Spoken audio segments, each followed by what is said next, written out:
Magandang oras po sa inyong lahat. Isang mapagpalang pagkakataon naman ang binibigay ng ating Panginoon upang tayo magsama-sama sa programang Oras ng Pag-aaral. Kami po'y nagagalak na kayo'y aming makasama muli sa ating pag-aaral ng Salita ng Diyos.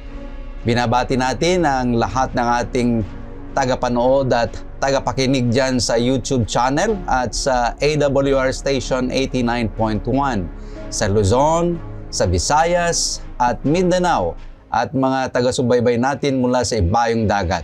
Pagpalain nawa kayo ng Panginoong Diyos. Sa programang ito, sama-sama nating bubuksan muli ang salita ng Diyos at pag-aralan ang mahalagang aral na makakatulong sa ating pananampalataya at pamumuhay. Ang ating hangarin ay hindi lamang kaalaman, kundi mas malalim pa na pagkakilala sa Panginoon at higit na pag-ibig sa Kanyang mga pangako.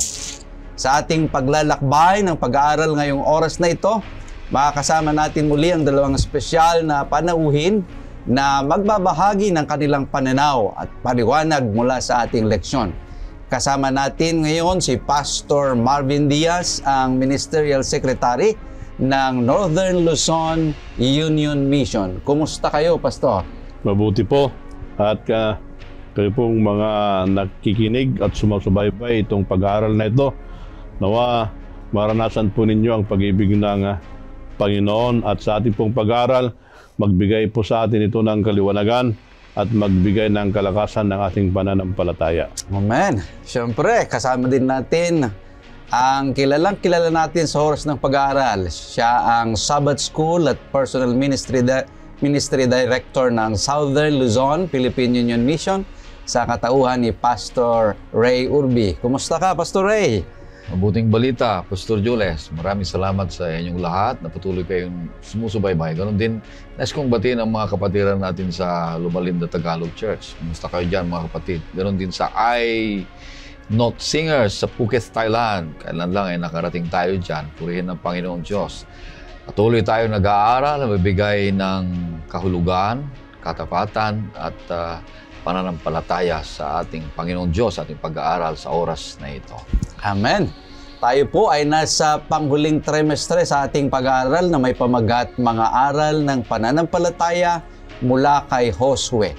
Tunay na kamangha-manghang patuloy nating paglalakbay sa mas malalim na pagkaunawa ng mga banal na kasulatan. Ngayon, tayo'y maghahanda at sabay-sabay nating simulan ang ating pag-aaral ng leksyon. Inihikayat ko kayong lahat, mga kapatid, na ilabas ang inyong Biblia at sumunod sa ating pagbubulay-bulay. At upang tayo ay gabayan ng banal na Espiritu, tayo po muna ay manalangin. Hilingin natin na si Pastor Marvin na pangunahan tayo sa panalangin. Dakilang Diyos, kay sarap po na sariwain ang iyong mga salita. At yung mga salita, ito po ay magbigay gabay sa aming pananampalataya, liwanag sa aming daan at kalakasan ng aming pananampalataya. At sa aming pong pag-aaral, ang banal na Espiritu nawa ang magbigay ng guidance po sa amin at liwanag na manggagaling po sa inyo. Maraming pong salamat sa pagdinig sa aming panalangin sa pangalan ni Jesus. Amen. Amen. Tayo po ay nasa pangatlo na leksyon na ng ating pag-aaral sa trimestreng ito na may pamagat na mga alaala ng biyaya. Naway maging makabuluhan muli at mapagpalang ating pag-aaral habang ating sinusuri ang aklat ni Josue. Ang ating talatang sasauluhin ay matatagpuan sa aklat ng Josue 4:23 at 24. Sapagkat tinuyo ng Panginoon ninyong Diyos ang tubig ng Jordan sa harap ninyo, hanggang sa kayo'y nakatawid, gaya ng ginawa ng Panginoon ninyong Diyos sa dagat na mapula na Kanyang tinuyo sa harap namin, hanggang sa kami ay nakatawid, upang makilala ng lahat ng mga bayan sa lupa ang kamay ng Panginoon na makapangyarihan, upang sila'y matakot sa Panginoon ninyong Diyos magpakailanman. Mga kapatid, ang mga bantayog at alaala ay paalala ng mahahalagang pangyayari sa ating kasaysayan. Sa Josue 3 at 4, inuutos ng Diyos sa Israel na magtayo ng mga bato bilang walang hanggang patutuo ng kanyang biyaya at kapangyarihan. Ngayon, tatalakalin natin ang tatlong alaala ng biyaya ng Diyos na patuloy na nangungusap sa atin. Una, power of God's wonders. Pangalawa, practice of God's remembrance. At ang pangatlo, promise of God's rest. Isa-isahin natin ang mga alaalang ito upang makita natin kung ano ang mensahe ng Diyos sa atin ngayon. Unahin natin ang unang punto, power of God's wonders. Pastor Marvin, dito sa ating pinapag-aralan na may pamagat Memorials of Grace, ano yung nakita mo dito na power of God's wonders? Maganda dito, Pastor, pag i-connect natin yung lesson natin noong nakaraan. Na pag-aralan natin na it's surprised doon sa biyaya ng Panginoon. Ngayon naman ay memorials. Alaala. Bakit kinakailangan ng alaala itong ating pinag-aralan? Now, tandaan po natin na sabi po natin sa mga nakaraan na lesson, itong pumasok na ito ay mga second generation. Bakit alaala?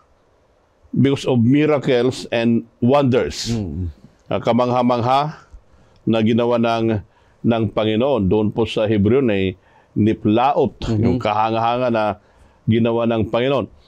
Una, doon po sa ating memory verse, nakita natin na nung umapag sila, then dry land.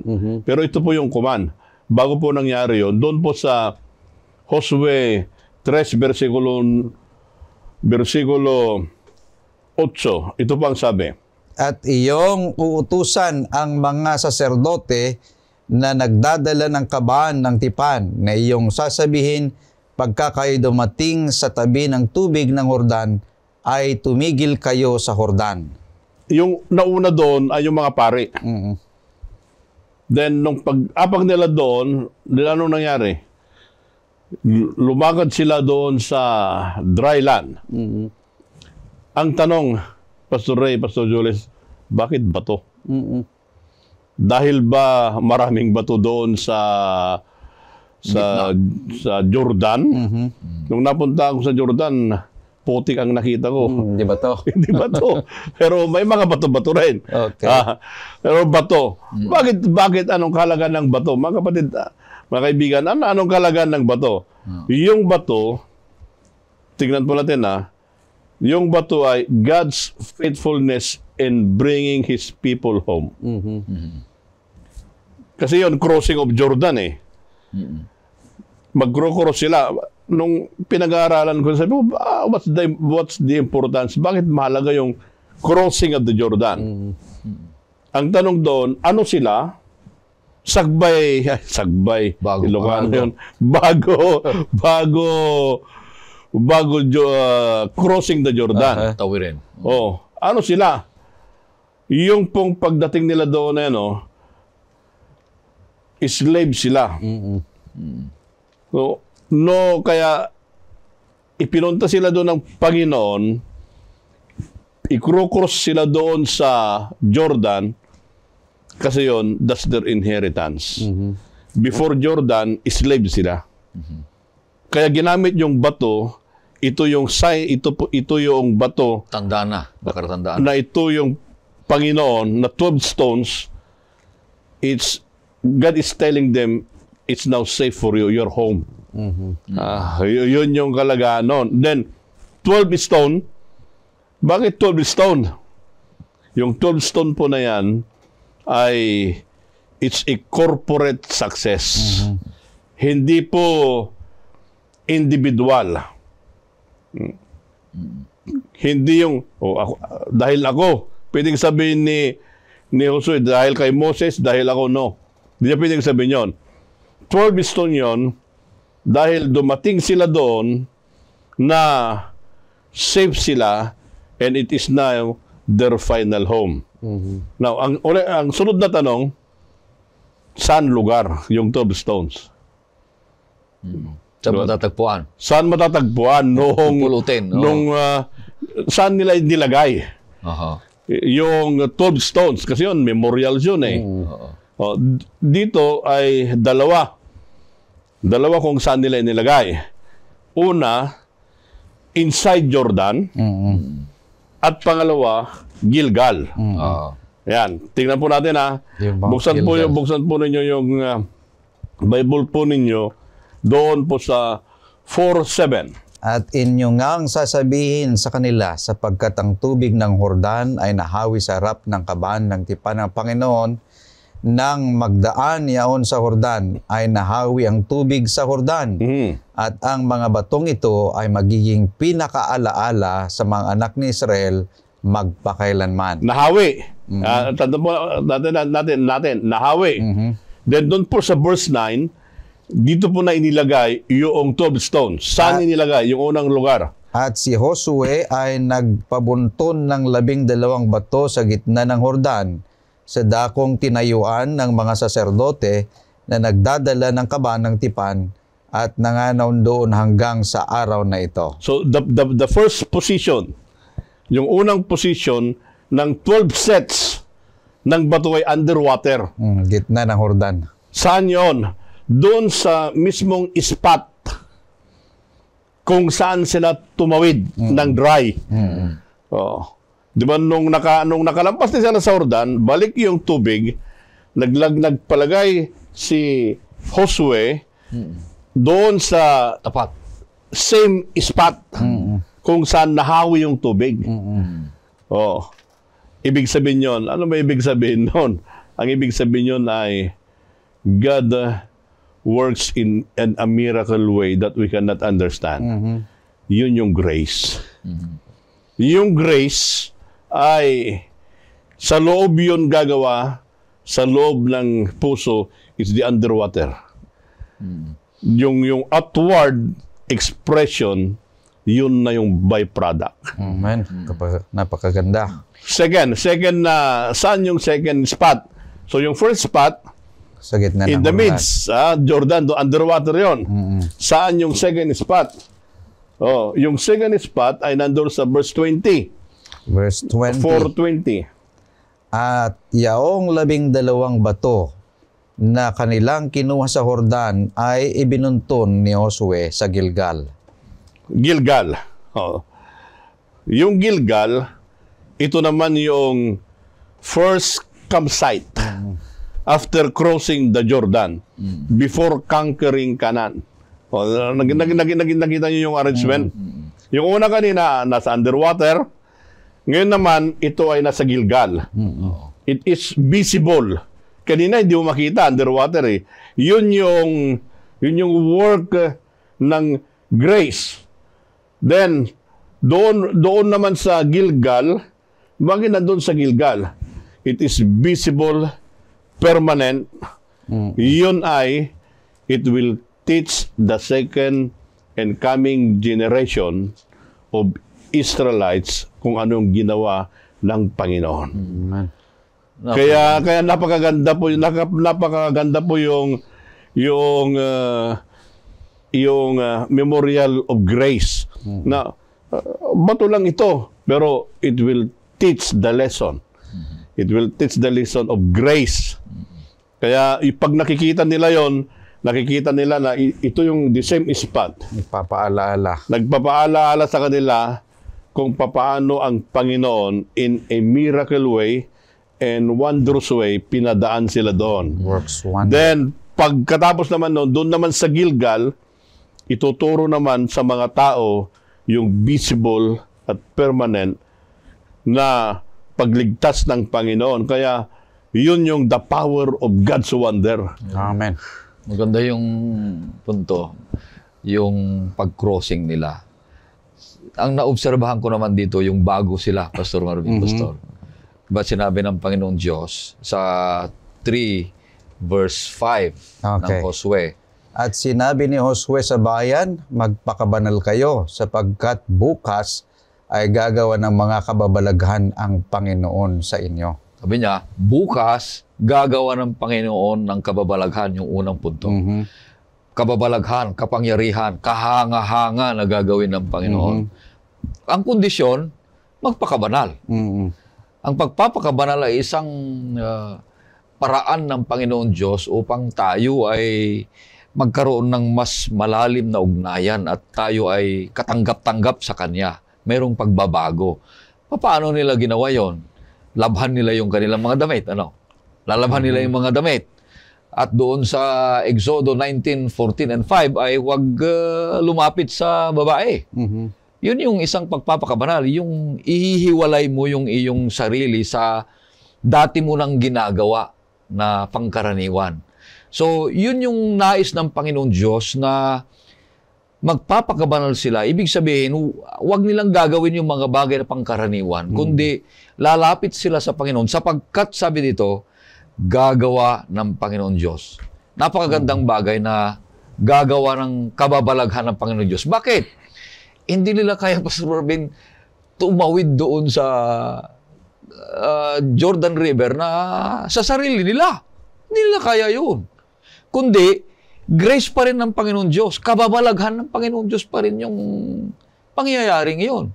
Kaya nga yung unang punto gagawa ng kababalaghan ng Panginoon Diyos sa oras na kayo ay una magpapakabanal at yung paggawa ng kababalaghan ay hindi nila wala silang gagawin doon. Susunod lang sila. Wala silang partisipasyon doon sa kapangyarihan na ginawa ng Panginoon Diyos. Ganon din tayo, yung pagliligtas ng Panginoon Diyos sa ating buhay ay sinabi niya sa atin na magpakabanal tayo sapagkat ililigtas tayo na wala tayong yung Kakayahan. wala tayong kakayahan sa pagliligtas ng Panginoon Diyos na ipapakita niya sa ating buhay. Itutuloy ko yung sinabi ni Pastor Ray kasi napakaganda yon na binabanggit sa ating leksyon. Yung sinasabi na consecrate and sanctify. Yung consecrate at sanctify dito sa verse 5 ay ginamit yung salitang magpakabanal. Pero ito yung sinasabi na purification process. Na yung purification process ay needed sa preparation. Ito yung ginagamit nila. For example, kapag yung pari ay mag-umpisa sa kanyang serbisyo, kailangan niyang ma-sanctify, kailangan niyang ma-consecrate. Pangalawa, when God revealed Himself to people of Israel, nung nagpakita ang Panginoong Diyos sa Exodus 19, ay kailangan yung purification process.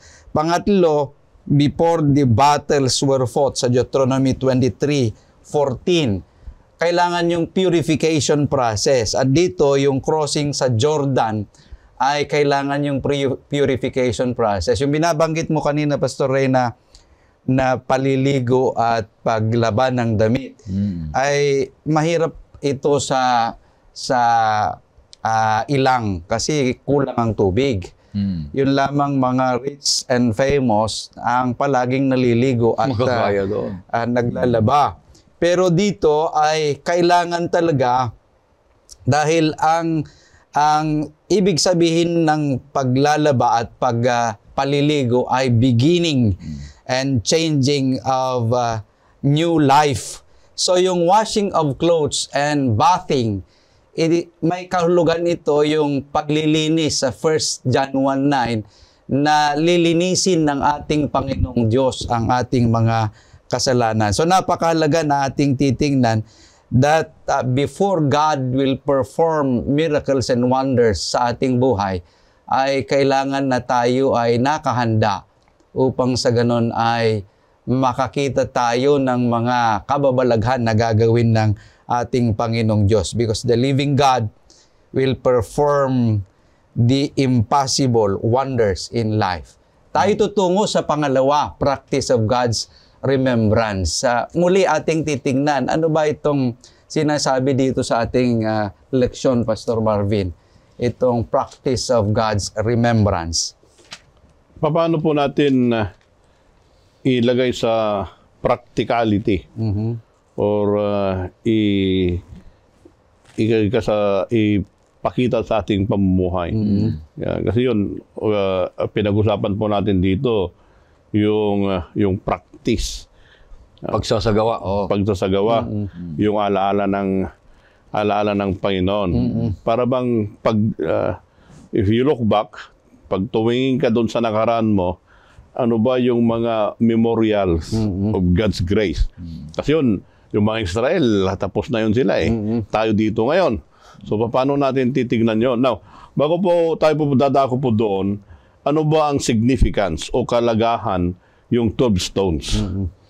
Yun naman yung memorials na pinag-aaralan natin dito Dadako po tayo doon sa verses 22 hanggang 23.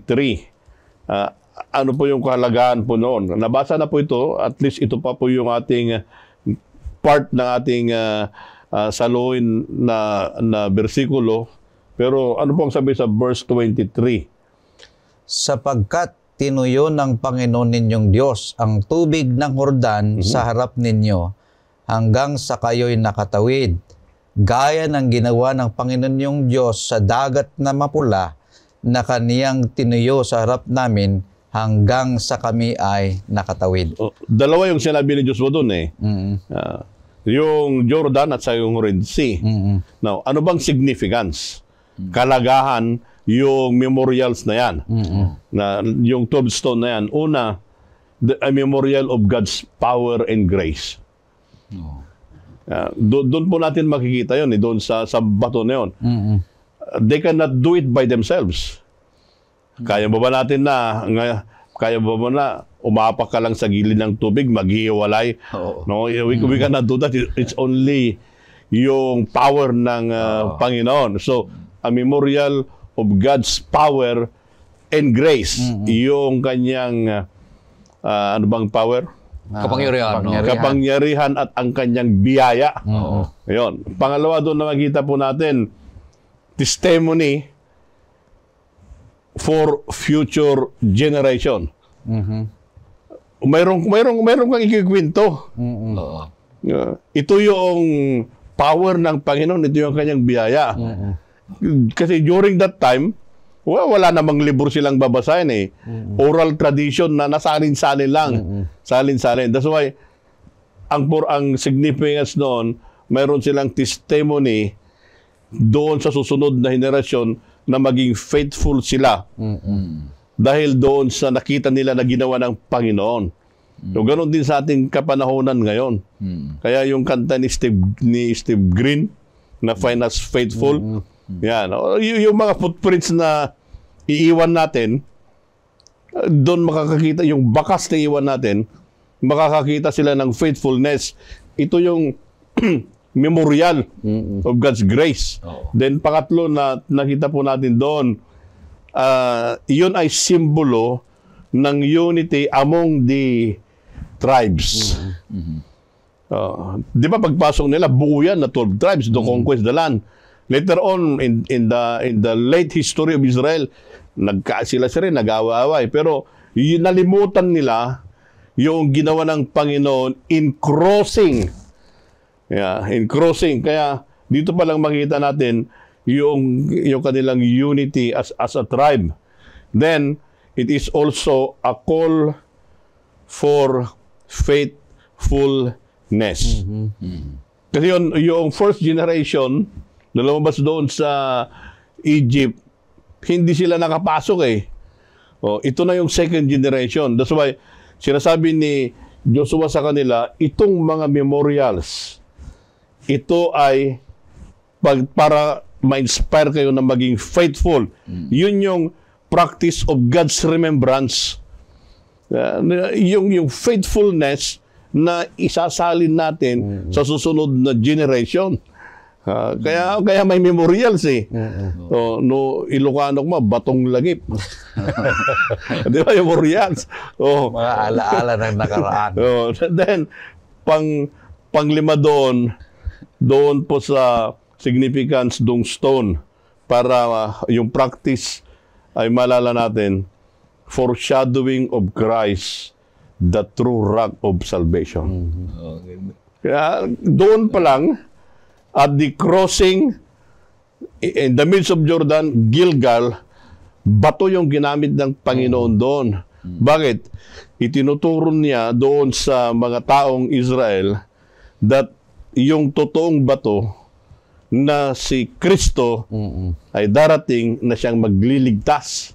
Kaya maganda ito maganda yung memorial of God's grace. Kaya sabi noon, we need now to remember and practice yung mga alalang nakaraan yon. Kasi yun ang magbibigay ng inspiration sa next generation na maging faithful din sila.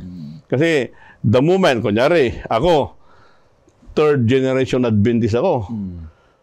Kung yung lulo ko ay hindi siya nag-Adventist, I don't think pastor ako ngayon.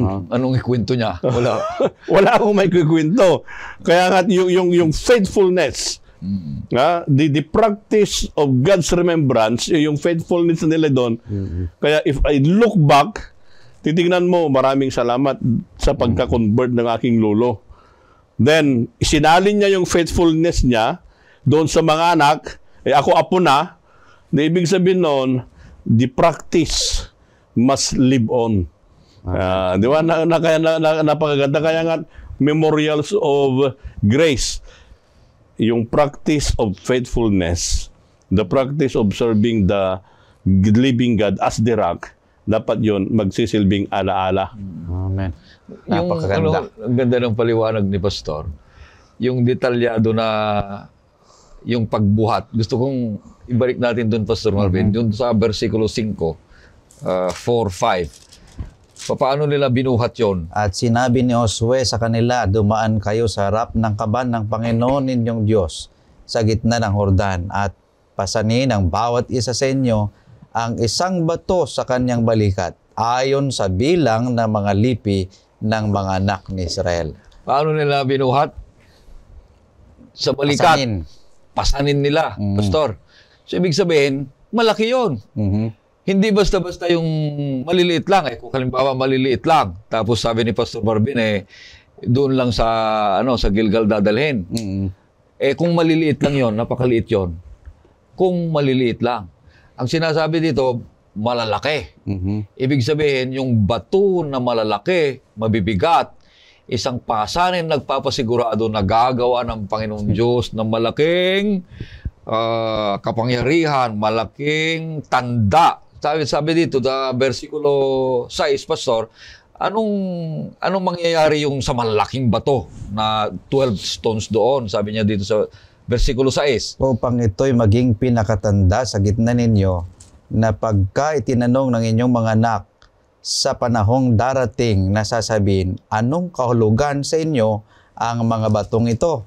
Yun na, ipaniluwanag ni Pastor Marvin kanina, yung 5 o 6. Na kung halimbawa ay makita nila yung bato, yun, yung batong yun ay hinawi ng Panginoon ang tubig. Hindi basta-basta yun nangyayari. At papaano pa dito ang sinabi niya versikulo 6, yun ang nahawi ang tubig doon, Pastor Jules. Kaya sa panahonan natin ngayon, ano yung mga alaala na gusto nating palaging naalala ang Panginoon Diyos?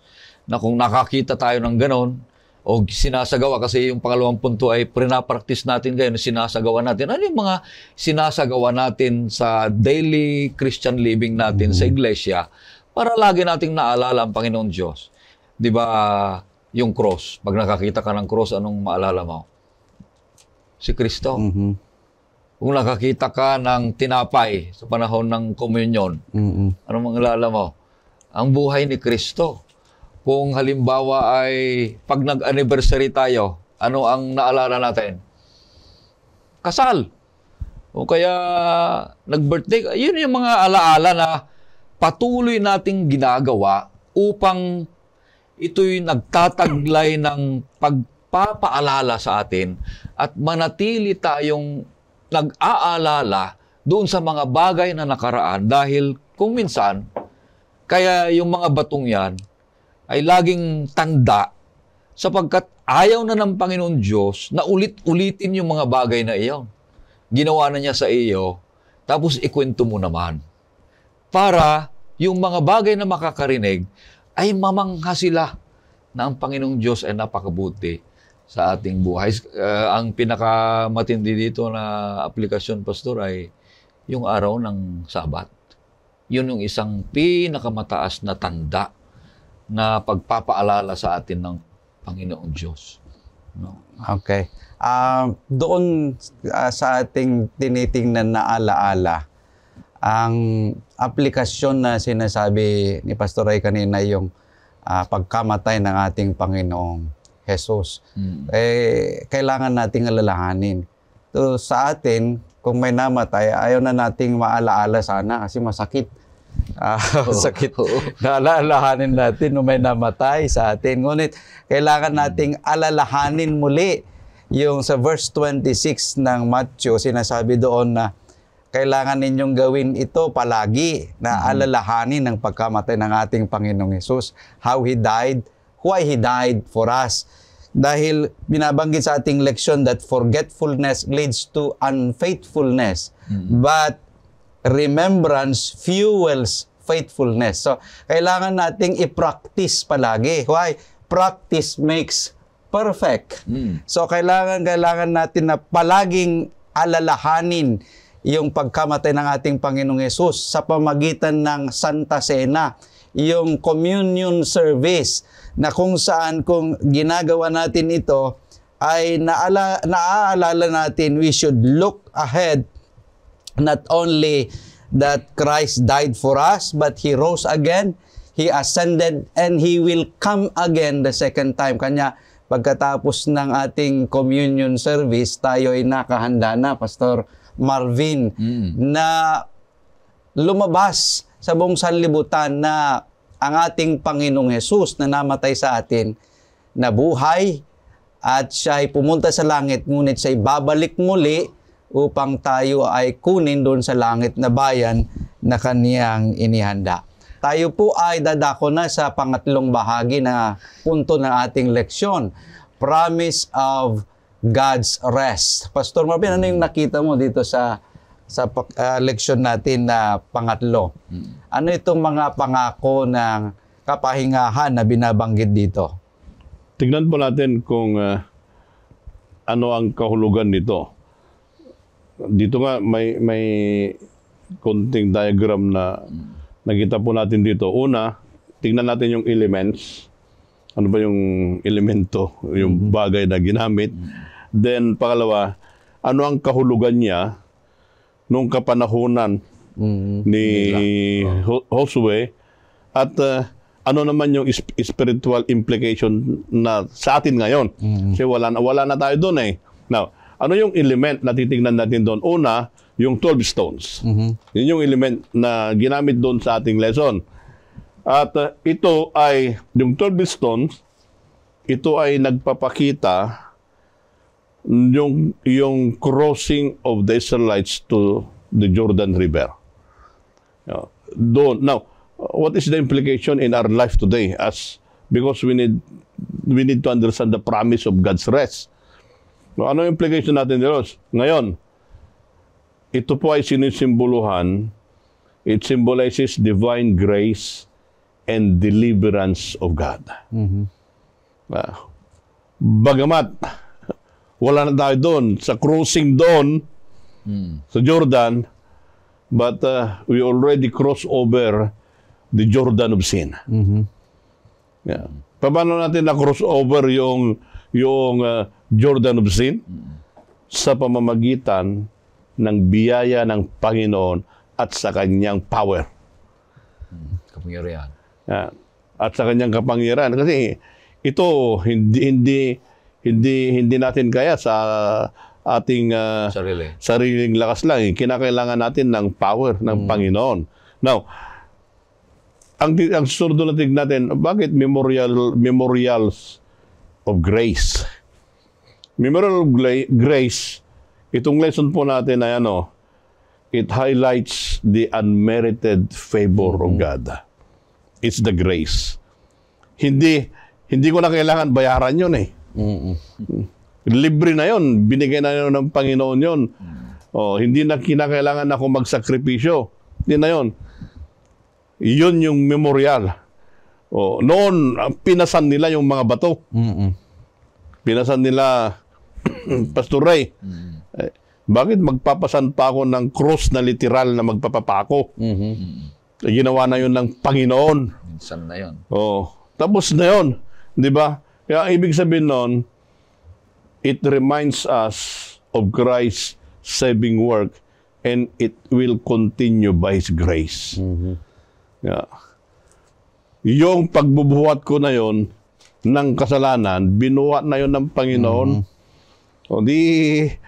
Kasi nag-cross na ako sa Jordan, binuhat niya, tinulungan pa niya ako. Yun yung grace. So, yun sana po ang ating maalala na bilang isang mananampalataya.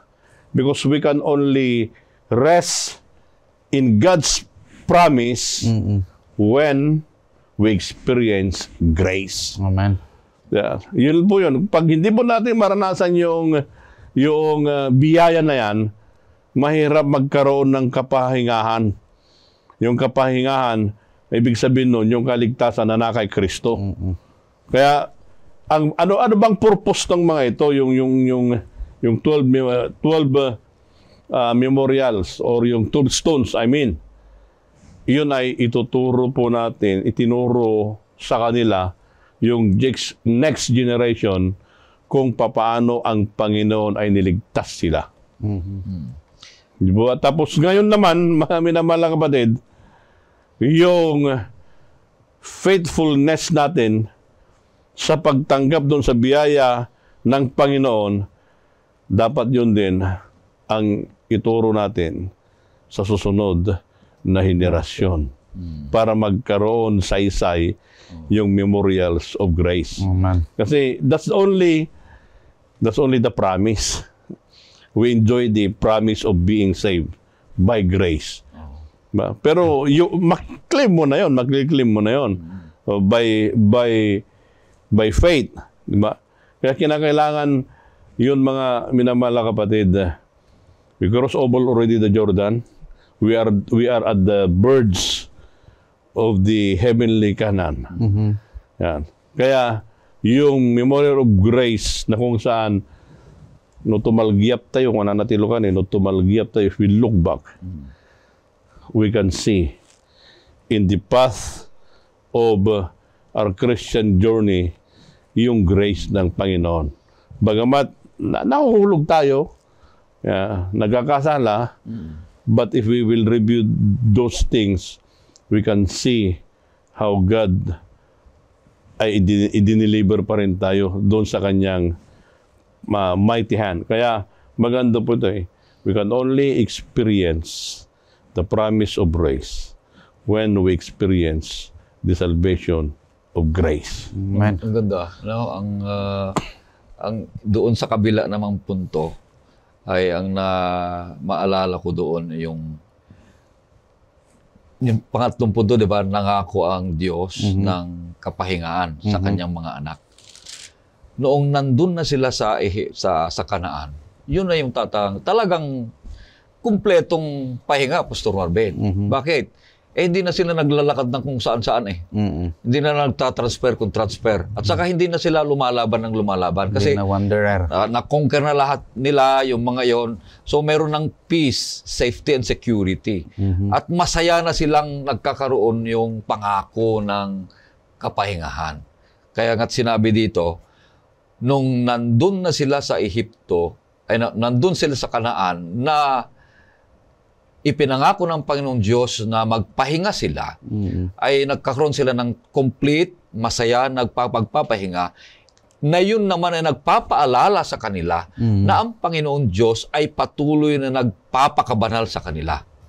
Inaalala nila yung sinasabi sa Banal na Kasulatan sa Hebrew 4 verse 8, sinasabi doon, Pastor, sapagkat kung binigay sa kanila ni Josue ang kapahingahan ay hindi na sana niya sasalitain pagkatapos ang ibang araw. 9. May natitira pa ngang isang pamamahingang Sabat ukol sa bayan ng Diyos. Ayan. Kaya hindi na lang yung bayan ng Diyos ng Israel ang pinangakuan ng Panginoon Diyos para magkaroon sila ng total rest, yung pagpapahinga sa Panginoon Diyos sapagkat wala na. Na-conquered na lahat. Ayos na ang kanilang paglilingkod sa Panginoon Diyos. Doon naman sa spiritual na Israel, tayo naman na naiiwan, tayo naman na modern Israel, tayo naman na nahuhuli, na naghihintay sa pagdating ng Panginoon Diyos, tayo ay binabalalaan at pinaalalahanan na merong tanda. Diba? Merong tanda ng pagpapahinga na ibinigay ng Panginoon Diyos na hindi lang doon sa bayan ng Israel, kundi bayan ng Diyos sa huling araw na magpapahinga sila sapagkat yun ay itinatag ng Diyos upang maalala ang kabutihan ng Diyos, kapangyarihan ng Diyos, at ang Diyos ang lumalang ng langit at lupa. Maganda. Dito sa ating leksyon, binabanggit that God's work is never antiquated. Ang ibig sabihin, hindi naluluma yung gawain ng ating Panginoong Diyos. It is all revelation of eternal activities. Magpakailanman. Kanya hindi pwedeng kalimutan ang ginawa ng ating Panginoon. Kung ating titingnan, yung events na crossing of the Jordan at yung Red Sea na kanilang na-cross ang Red Sea ay sinasabi nito yung change of status ng mga Israelitas, mga Israel. Sabi dito, from slavery to freedom, from nomadic landless to nationhood. At dito binabanggit din yung change of status from oppression, poverty, helplessness, and humiliation to safety, well-being, salvation, and dignity. So dito nabago yung status ng mga Israel. Anong ibig sabihin sa atin ito bilang isang nananampalataya? Noon tayo ay slaves of sin, na binanggit na kanina ni Pastor Marvin. Ngunit ngayon tayo ay freed at tayo ay nasa ilalim ng biyaya ng ating Panginoong Diyos. So tayo ay nabago ng status mula doon sa kamatayan, mula doon sa buhay na ibibigay ng Diyos sa atin na buhay na walang hanggan. Kaya yung buhay ko, pag ito'y binago ng Panginoon Diyos, nagpapaalala na ang Diyos ay makapangyarihan, nagpapaalala na ang Diyos ay nabubuhay ako sa biyaya. Ano yung mga biyayang yon? Kaawaan na siya'y nagpapatuloy na nagbibigay, nagkakaloob ng aking kailangan araw-araw. Kasi yung tinutukoy ni Pastor Marvin na pinapaliwanag na biyaya, ay yung biyaya na iyon ay yung kanyang pag-ibig, yung kanyang pagpapatawad, yung kanyang pagliligtas, yung, lahat na ito yung kanyang pagmamahal. Yun yung mga biyaya na ating tinatanggap araw-araw na hindi tayo karapat-dapat na tumanggap.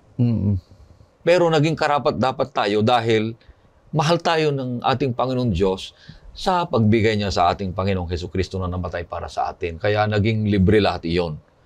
Kaya yung concluding text ng chapter 4, ang ganda sabi niya, that all the people of the earth may know the hand of the Lord. It is mighty, that you may fear the Lord your God forever. Kaya sabi po dito na that all the people of the earth may know. Okay. Yeah. Lahat ng tao dapat alam. Makilala ang Panginoon. Kaya yun yung biyaya ng Panginoon. At ang sabi pa doon, that they may fear. Hindi katakutan na yung takot, that they may fear, that they may love. Yun ang sinabi niya, that they may love the Lord your God forever. Kaya maganda po dito pag titignan natin yung memorials of God's grace, ang response na natin is to love the Lord forever. Kasi yun yung iniligtas na nila. So yung response natin is just to pay.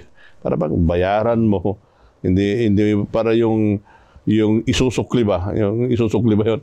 Isusukli mo ay yung kaligtasan ng Panginoon sa atin ay magkaroon tayo ng relationship sa Kanya, saving relationship until He will come. Napakasarap malaman, Pastor Jules, Pastor Marvin, na ang Panginoon Diyos ay punong-puno ng biyaya. Paano? Nagbigay siya ng mga tanda. Kasi kung wala yung mga tanda, hindi mo ma-imagine kung hindi mo maranasan, hindi mo makita, hindi mo maunawaan kung ano yung pag-ibig ng Diyos, kung ano yung biyaya ng Diyos. So, para maintindihan mo kung ano yung biyaya niya, ay may mga palatandaan niyang ginagawa. Na ang mga itong palatandaan ay maalala mo lagi na ang Diyos ay hindi lang makapangyarihan, hindi lang nagliligtas, hindi lang nagbibigay ng kailangan mo araw-araw, kundi lahat ng mga ito ay sa kanyang biyaya. Bakit? Siya ay nagmamahal. Mayroon kang kasiguruhan, kung katiyakan, kung ikaw ay nasa biyaya ng Panginoon Diyos. Sapagkat kung nasa biyaya ka ng Panginoon Diyos, nandun yun yung pagbabago at wala kang kinatatakutan, hindi ka nag-aalangan. Kaya nga sabi, maalala tayo nung mga nauna, sabi ng Panginoon Diyos kay Josue, huwag kang titingin sa kaliwa, huwag kang titingin sa kanan, kundi diretso ka. Sapagkat ako ay sasa iyo, kagaya ng ako ay sumakay Moses. Kaya ito yung isang paraan ng Panginoon Diyos, mga kapatid, na tayo ay patuloy na nananatiling nananampalataya sa ating Panginoon Diyos sapagkat nagtatag siya, gumawa siya ng paraan, mga tanda, upang pag nakita na natin ito, maalala natin na ang Panginoong Diyos ay laging gumagabay sa ating buhay. Kaya nga't sabi ni Ellen White, we have nothing to fear sa English, pero sa Tagalog, tingnan nga natin sa Tagalog, ito yung sinabi niya, basahin natin. Wala tayong dapat katakutan sa hinaharap, liban kung ating malilimutan ang paraan ng pag-akay ng Panginoon sa atin at ang kanyang mga aral sa nakaraang kasaysayan natin. So, nakabase yung ating pananatili sa Panginoon Diyos doon sa lagi nating inaalala. Di ba? Kung lagi mong inaalala ang isang bagay, hindi mo makakalimutan yon. Laging nakatatak yan sa isip mo. At lagi mong sinasariwa, yung panalangin ni Pastor Marvin kanina. Lagi mong nasasariwa yung mga kabutihan at kagandahang loob, kapangyarihan at pag-ibig ng Panginoon Diyos. Sapagkat yung mga tandang yon ay nararanasan mo rin. Nararanasan mo rin yung mga tandang yon. So, kung nararanasan mo rin, yung isang sinabi ng Pastor Marvin, isa yung patutuo di ba? Patutuo. So, nagkukwento ka. At pinagkukwentuhan mo yung mga kabutihan ng Panginoon Diyos. Ayun naman, isang paraan para tayo ay mapalapit sa ibang tao at mapalapit yung mga tao kay Kristo, yung kwentuhan mong kabutihan ng Panginoong Diyos dahil may naalala kang ginawa niyang mabuti sa iyong buhay. Pastor? Gusto kong ulitin din yung sinabi kanina sa ating leksyon na forgetfulness leads to unfaithfulness. So, kapag pala nakakalimot tayo, ito yung panahon na kung saan tayo hindi na nagiging tapat sa ating Panginoong Diyos. Oo. So, kailangan na palagi nating alalahanin ang ginawa ng Panginoong Diyos sa ating buhay. Dahil dito sa ating leksyon, sinasabi na ang karanasan ng Israel ay naging karanasan din ng ating Panginoong Hesus.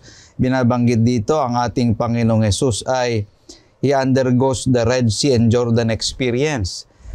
Pangalawa, He was called out of Egypt after the death decree nung siya'y bata pa.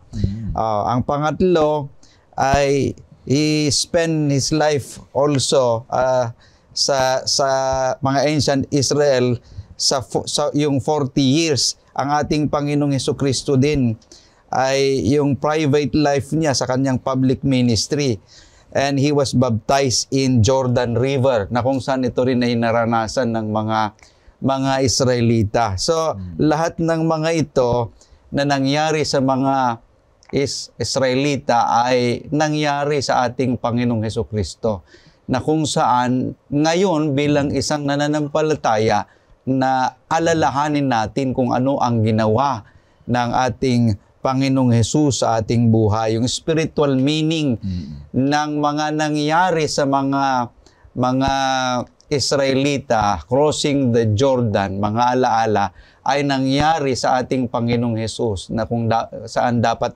alalahanin ng bawat isa sa atin. Pastor Marvin? So, mga kapatid,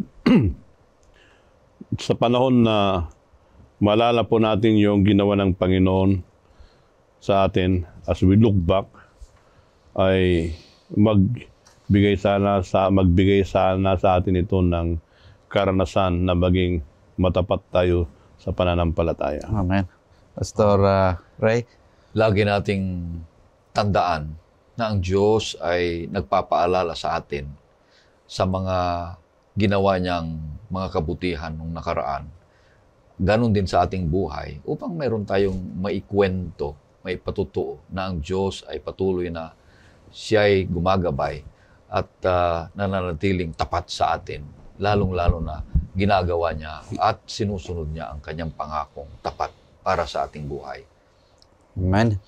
Mga kapatid, ang Diyos na nagpakita ng kanyang kapangyarihan sa Ilog Jordan at siya ring nag-utos na ito'y ating alalahanin, ay ang Diyos din na nangako ng tunay na kapahingahan.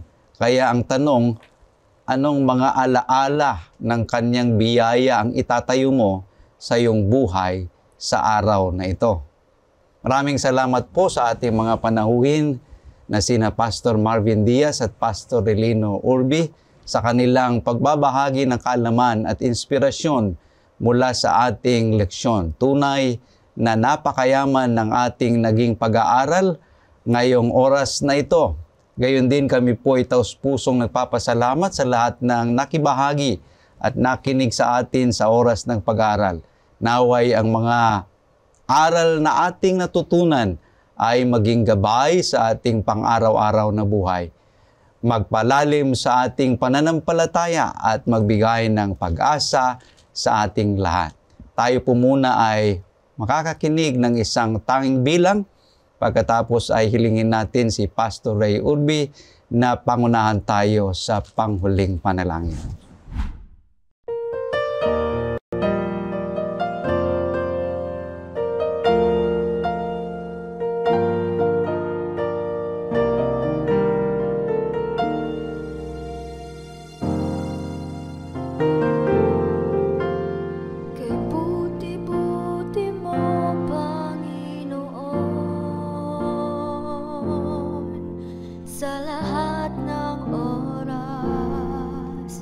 Sa bawat araw, ika'y laging tapat kong magmahal. Ang iyong kaawaan ay magpawalang hanggan.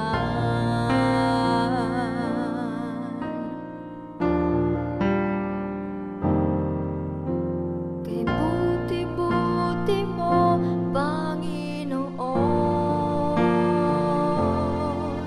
sa lahat ng oras, sa bawat araw, ika'y laging tapat kong magmahal. Ang iyong kaawaan ay magpawalang hanggan. Pinupurit, sinasamba kita, dakilang Diyos at Panginoon.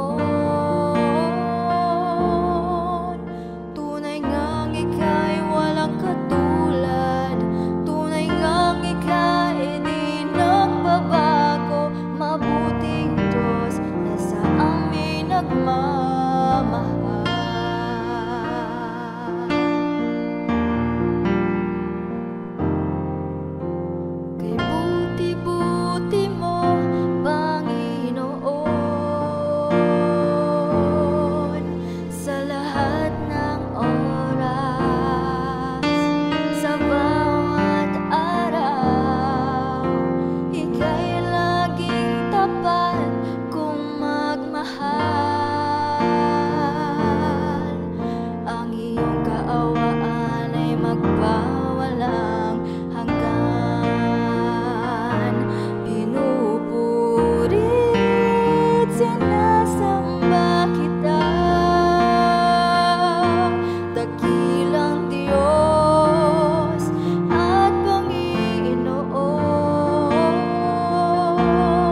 Okay, tayo po ay manalangin.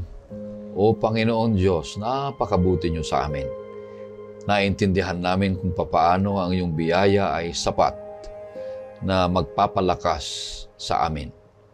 Magbibigay sa amin ng katiyakan na kami ay hindi niyo pababayaan sapagkat ang iyong tipan ay gayon na lamang na iyong susundan at tuparin sapagkat iyan ang iyong pangako. Nawa po Panginoon Diyos, sa aming patuloy na paglakad bilang isang Kristiyano ay tumataas ang aming level ng espiritualidad dahil ang aming kaalaman ay mapapatibay at mapapalalim mula sa iyong mga banal na kasulatan. Salamat Panginoon Diyos sa pag-aaral na ipinagkaloob niyo sa amin. Patawarin niyo sa mga kasalanan na aming mga ginawa. Ito'y hiling namin sa pangalan ng aming Panginoong Yesus. Amen. Amen. Kapatid, huwag po ninyong kalimutang muli tayo magsama-sama sa susunod na edisyon ng Oras ng Pag-aaral. Hanggang sa muli, ako po ang inyong kapatid, Pastor Jules Bermudez. Naway ang biyaya at kapayapaan ng ating Panginoong Diyos ay suma sa ating lahat.